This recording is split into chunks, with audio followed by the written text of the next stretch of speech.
Well, the competition keeps heating up for which show is going to be the next Lost. It's really interesting. I've talked a little bit about The River already and Alcatraz.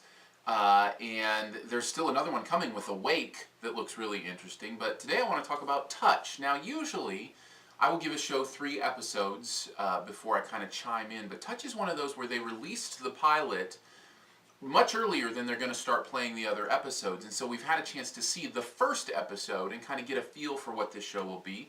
And I think enough of a feel to kind of make some commentary on it. It follows Keifer Sutherland's character, who has a son, a boy, who has, I'm not actually sure what I think it's autism, severe autism, something like that, but he has chosen not to speak, and he never says anything, but he interacts in the technology world, in the world of numbers and mathematics in a really strange and interesting way that somehow leads his father, Keifer Sutherland, to be able to solve a problem or keep something from happening. It's kind of like he's those beings in Minority Report. You know, he's like a precog.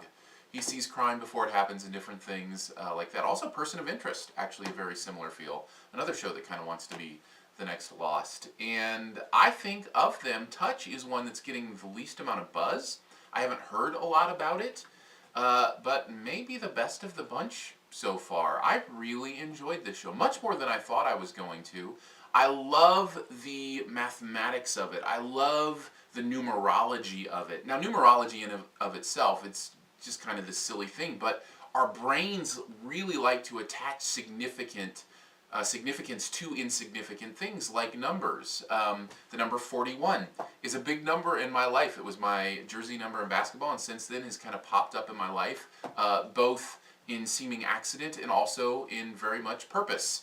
And so we kind of latch on to those things, and 41 is a number I've latched onto. That's why I name my top 41 movies of the year instead of 50, and things like that. In this show, the numbers become so very important. They become phone numbers, they become numbers you see on a bus, they become, very much all around us. It really reminds me of an aspect of Lost, the numbers. Where are they going to appear?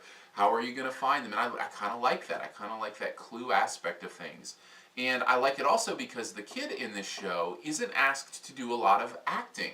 Because of the way that character is built, he gets to be a presence in the show and yet doesn't have to do any verbalization or any kind of dialogue or anything like that. And I think it's very powerful. I really like the performance that he's giving. On the other side of that, the one negative thing I would say, I'm kind of done with Keifer Sutherland.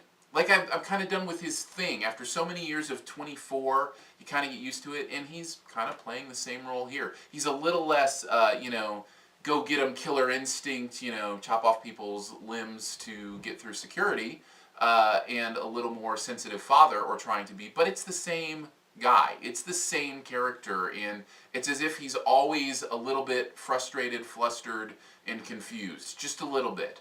And that look is always on his face. And it's great. It works. It's Keifer Sutherland. I'm just kind of tired of it. But not tired enough that it ruins the show for me. Touch is one I'll be very interested to see if it can hold up over the next few episodes. And I'm excited to see where it goes.